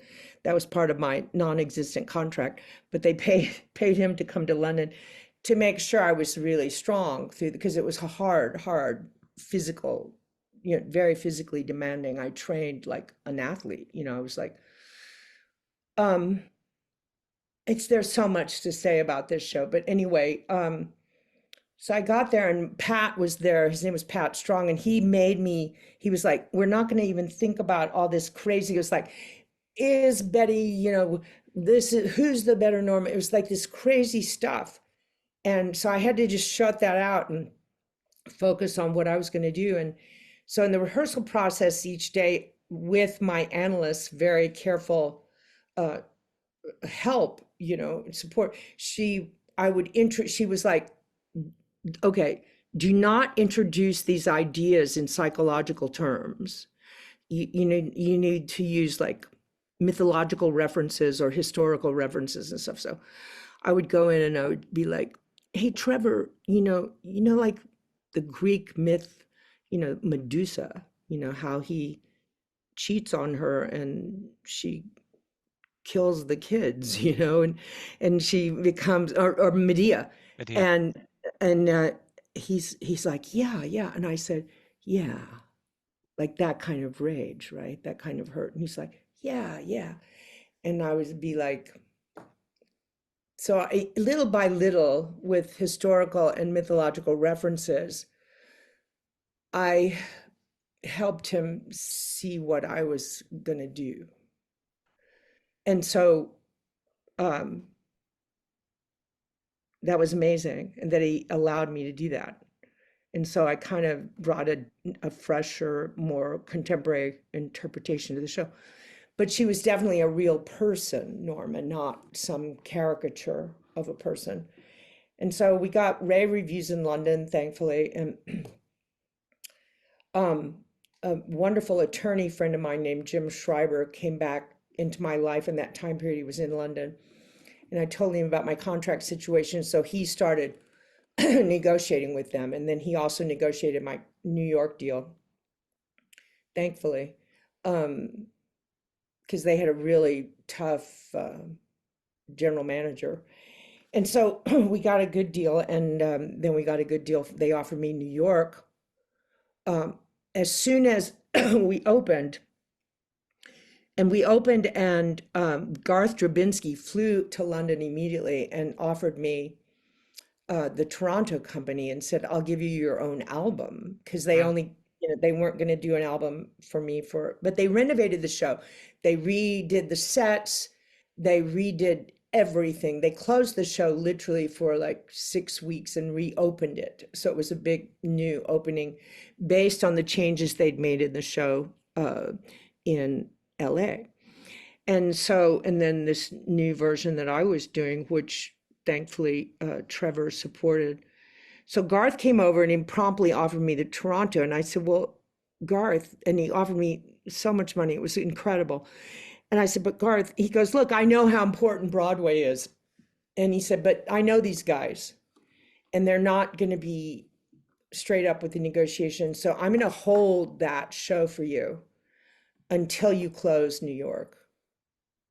And I was like, that's incredible. Well, because he did that, I had that as an insurance policy. So my wonderful attorney, Jim Schreiber, was able to negotiate, the same terms that they were paying Glenn. And otherwise they, it was, so then I came in, and then right at the last minute, when I was rehearsing into the show, the New York Times came out with this article, which was really rough. This guy, a wonderful writer, Peter Marks, followed me for 3 days and wrote this piece. And we really befriended. I trusted him and befriended him and let him into my training process, my voice teacher, my trainers, and all the stuff I did to be ready. And I was a runner, and everything I did to be strong enough to do the show. And then it came out as this article on the front page of the Arts and Leisure section of, is she a big enough star to replace Glenn Close? And it was like, oh my God, are you kidding me? And I gave them like this quote from Charlie Brown, like when Lucy Brown has that psychiatrist booth and says the doctor is in, and they were asking me the question, do you think? And I said, I had 2 honorary doctorates for my contribution to musical theater. So I said, well, all I can say is, remember that Peanuts, cartoon where Lucy Brown has her analyst booth and it says, the doctor is in, because I know what to do with this. And so they didn't even do the setup for that joke right. They didn't say it was from the Peanuts comic strip. They just said, I said the doctor is in, as opposed to setting it up with the kind of humor I was trying to achieve, So we were about to, be reviewed in New York, and Trevor lost faith in me one day at rehearsal. And it really hurt my feelings. I cried because we'd gotten such raves in London and it was such a successful year. And then I'd come to open in New York and I was very excited. It was a very exciting thing. And that one day in rehearsal, I've never seen him like that. He was very upset. And I didn't know why he was so upset. And I just said, what is it, Trevor? And he said, oh, what's the word he was using? Wretched. So he's like, no, and I said, what do you want from me? And he goes, I said, it sounds like, I said, do you want wretched? And he goes, yes, wretched. I want wretched. And I go, okay, why didn't you just say that? And then I just became non-emotional. I was like, okay, show me in the play where you want wretched. And he was like, oh, okay. So we walked through the whole thing and he goes, here, here, and here, I want wretched. And I'm like, okay. So that opening was amazing. I'll never ever forget it. It was just, I came out, for my first song, With One Look Up, or my second song after this, the audience went nuts and this ovation went on and on and on. And I just felt like completely enveloped in so much love by the theater community. I'll never forget it, and I came off stage and David Caddick, who was the musical supervisor for Andrew, was waiting in the wings for me when I came off after my first, that experience. And he's looking really frightened. He goes, keep going. And I was like, I will, David, don't worry. Oh my gosh. It was, everybody had so much on the line. They were all so scared. It was hilarious. Okay, so the reviews come out and the New York Times trashed me and that same guy, Vincent Canby, and only one New Jersey critic trashed me. But everybody else was like this fantastic rave. And then all these journalists, Jeremy Gerard and Michael Riedel and Linda Stassi, they all just started writing these pieces about why John Simon gave me this incredible rave in New York Magazine, just incredible. And it just turned around. And 3 months later, Trevor came back and the audience was going nuts every performance, which was wonderfully gratifying. And he comes backstage to my dressing room and he goes, the audience. And I said, Trevor, I told you, because it was about the interpretation of this woman who's beginning to age, who has a right to her passion and her love for creative expression and a right to her sexuality and her beauty, at that age, which was different than what, anyway. So it was very, very, very, it was an incredible year. So with my analyst, I really prepared to leave the show in the months before my contract was done.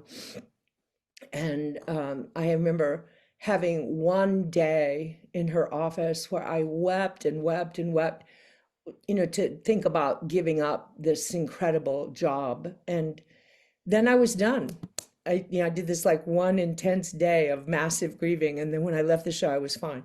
And I refused to say this was the best 2 years of my life because I wanted to leave the space in my experience that life could only get better, but that was extraordinary. Just extraordinary. It certainly sounds I'll be ever grateful to Andrew and Trevor and everybody on that team that gave me that chance. It was just it was amazing. So finally, my little racehorse got to run as fast as she can run. And I was first doing musical theater. And even when I was first doing film and television, I thought that powerful people who had achieved such success would be very secure individuals. That was such a ridiculous thing for me to think, but I did, and I thought if you're a genius, then you must be a genius. But genius is very specific. It's specific to that thing. And just because someone is a genius and in their maybe artistic vision or their producing skills doesn't mean they have it down in every aspect of life. And that was a big lesson for me. And that these incredibly phenomenally gifted people were also insecure. And I didn't know that, right? Yeah. So, I mean, because I was young and naive and, just like da da da, and I learned all these things, and I learned that part of the job of being an actor is to really support your director, your producer, to make them feel secure and well and honored and respected and loved, that it's not enough to just do good work, that you have to take care of them too.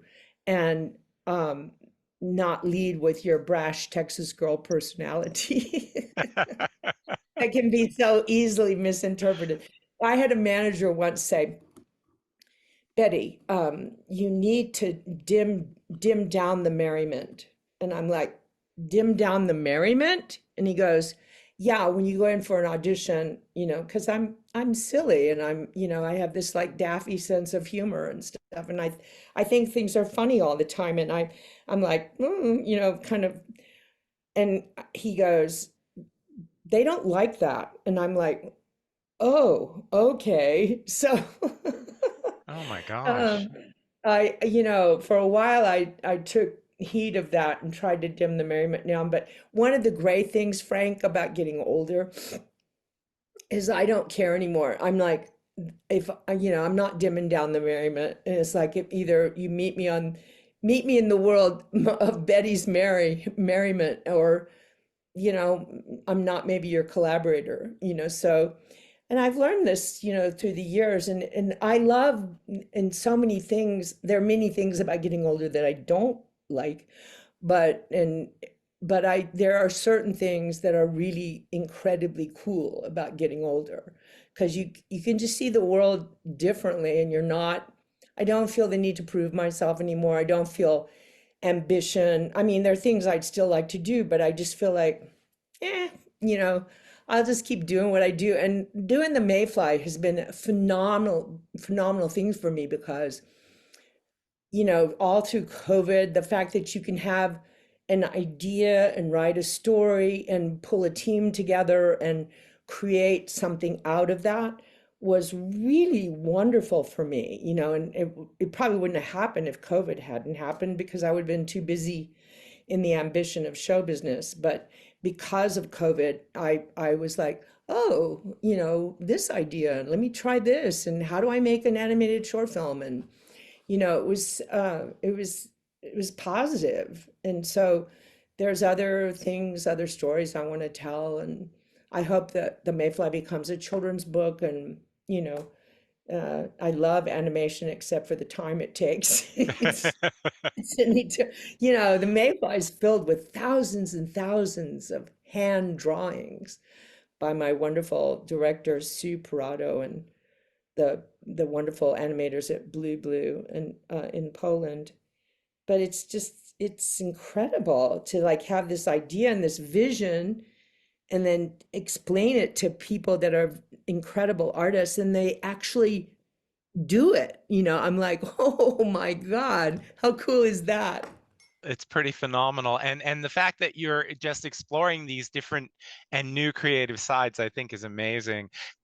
So Betty, I want a quick final wrap-up question is about you've recorded so many CDs, albums, whatever we want to call them, and you have this incredible concert history. Do you have anything coming up that you want to tell us about? No, we just finished 6 shows at Joe's Pub that were just so beautiful, so lovely. And with this phenomenal band with Christian Jacob, my pianist arranger collaborator, who also wrote the score for The Mayfly, and my wonderful long-term bass player, Tony Marino, and Jamie Haddad, who's worked with me for many years on percussion, and Adam Rogers, an incredible guitar player. But it was so delightful and wonderful, and I was euphoric after those 6 shows and being able to do 6 shows after dealing with COVID and RSV and all kinds of stuff, for the past year and a half. But I'm in concert at Town Hall in Provincetown, Massachusetts with John McDaniel on Sunday, June 23rd at 8:30. So I'm looking forward to, we haven't been to Provincetown for a few years. I used to go there a lot, but I'm excited to go back to Provincetown. And yeah, that's coming up, and hopefully some other concert work in the future with my wonderful band. Yeah, I'm really excited to be able to sing again. And my great voice teacher, Joan Lader, has helped me rehab my voice and everything after this COVID RSV challenge, So I'm still at it. It's pretty amazing. That's fantastic. And honestly, we hope to see you back on the boards, the Broadway boards soon. Somebody should be writing a show specifically to your talents. Betty, I Thank want to you. Thank you, Frank. absolutely, I want to thank you for taking this time out in our inaugural Tony Legend series. That's so kind of you. Thank you. Absolutely. Thank you so much. Thank you, Frank.